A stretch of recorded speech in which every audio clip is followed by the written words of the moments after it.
this 7? Okay. I don't know why earlier it looked like there was like an hour long, like a playlist or something. I was like, damn, this is gonna be Nah, long. yeah, 7 minutes. Hour. All right. We're good to go.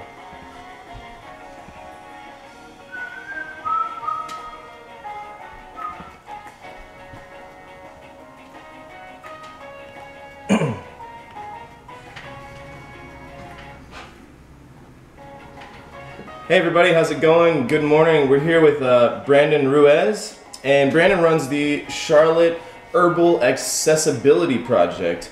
So Brandon, thank you for being here with us, and if you could, please tell us a little bit about yourself and about the Charlotte Herbal Accessibility Project. Sure. So my name is Brandon. I'm an herbalist, botanist, ethnobotanist, all sorts of things with herbs. I've been studying herbs for about 4 or 5 years, and earlier in 2018 I started the Charlotte Herbal Accessibility Project, and that project is basically something that works to provide equal and affordable accessibility to herbal medicine to communities in Charlotte, and emphasizing on not just herbalism in one way, but the whole process. So that's from seed to tincture, learning how to grow, learning how to the whole process up until making medicine and then using those medicines.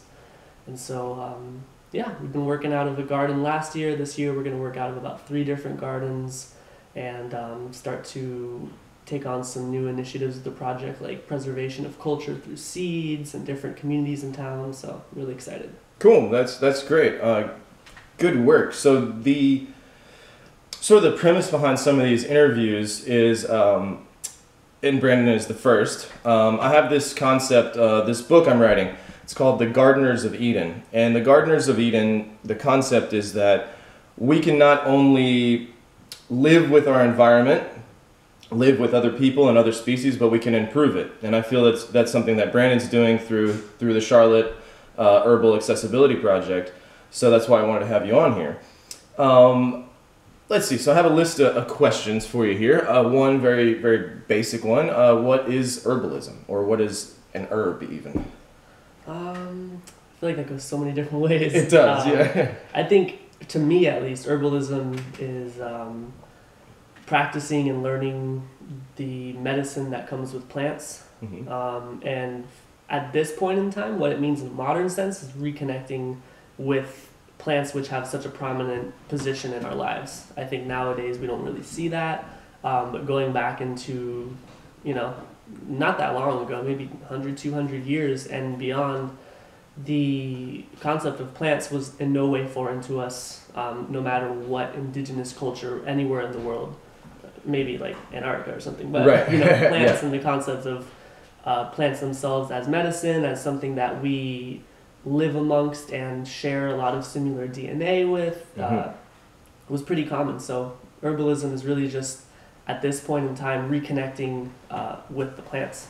And then, what is an herb? Was that the other one? Sure, yeah. Well, I guess that part of that question was, and I think you already answered in a way, but some people herbalism is only with herbaceous plants, not trees and things like that. And then other people, they're not that strict with the definition. How do you...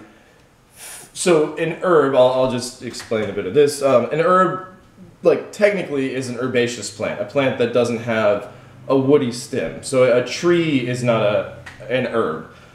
But I think herbalism tends to encompass more than just herbaceous plants at this point. What do you think? Yeah, I think so too. It's like, once the practice brings you beyond the concept of, growing rosemary, sage, lavender, and St. John's wort, or, just off the top of my head as herbaceous biotechnical term plants. Those are some of the classic herbaceous plants, yeah. You go into, looking outside and like pine trees, and that's a tree, but that is used through herbalism and plant medicine for things, so. Absolutely, yeah. Right. So you told us a little bit about what the Charlotte Herbal Accessibility Project is, but maybe you can tell us some more of the specifics. Like, I know last time you said you were working in West Charlotte, in lower income areas, maybe areas where people don't have access to gardens and fresh vegetables and things like that. And that you were focusing on sort of cultures, specific cultures and the plants that come from those cultures. So maybe you could give us an example of that. Yeah, so with two of the gardens that we were working on this year on the west side of Charlotte in a primarily African and Caribbean demographic, we're going to be growing stuff that the people here in the States had access to when they were living in their native lands and no longer do now through the systematic inability to not be able to afford that and the Right. commoditization of the plants, unfortunately.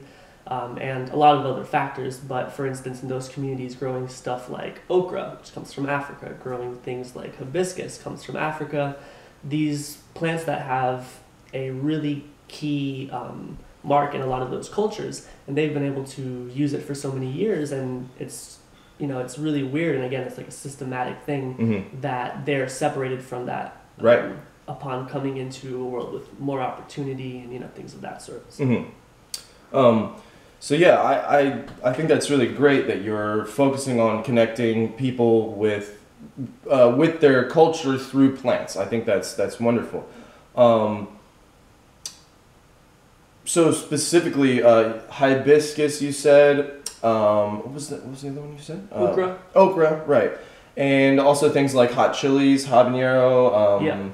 The In chilies. the islands, yeah, we've got a restaurant that a friend of mine owns called Mango's Caribbean over in Noda, and they're from Jamaica. And for instance, for them, we want to be growing like Scotch bonnet peppers and some things of that sort, and hibiscus, even making like some for them to make drinks with. So, yeah, cool.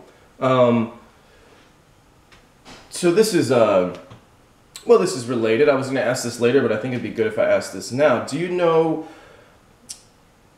I'm looking for betel nut.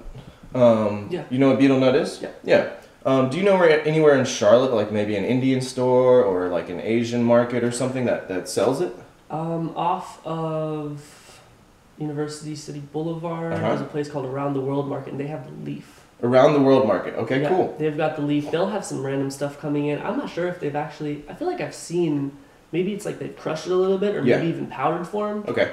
They've got a lot of stuff there, but they'll have a constantly changing produce section over there. They've had like fresh neem leaves. They've had a lot of different stuff. And whenever I see it, I just take advantage and buy it up. All right. So it's called Around the World? Around the World Market.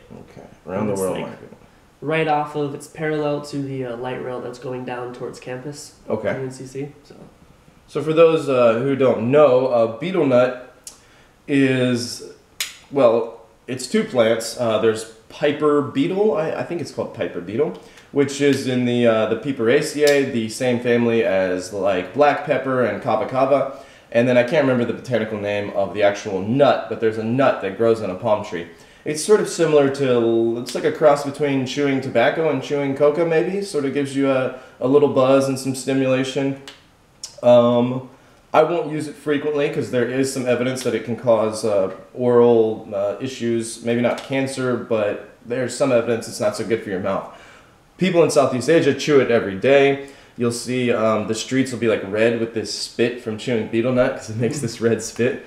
But I chewed it just a couple times and it was great. I really enjoyed it. It was like, maybe like drinking a cup of coffee and smoking a cigarette sort of feeling. Little buzz with stimulation. Have you tried it? I had it, but not in like a pure form of like chewing it or taking anything. I had it. Someone made a drink. Okay. At a couple of years ago, a friend of mine at Envision Festival. It was coca leaf. Yep. And then they used the nut, and then they used mate too. Cool. And some other stuff. And I was like charged up. So. Yeah, absolutely. Yeah, that's the three stimulating plants there. On a more serious note, because I just don't understand this. Why do you love noni? Noni. So, noni, I have a relationship from like the beginning of when I was even interested with herbalism. Right. Anything really. I had I had tonsillitis, and I had an infection that was in my tonsils. It was spreading, and I was like 7 or 6 maybe. Okay. And I was living in Charlotte at the time. I think I just moved up here, and they were gonna do the operation to take my tonsils out and whatnot. And then my grandmother was like, "No, he doesn't need to get his body parts taken out. Right. She's like really firmly believing in like, you don't need that. And she was like, you should use no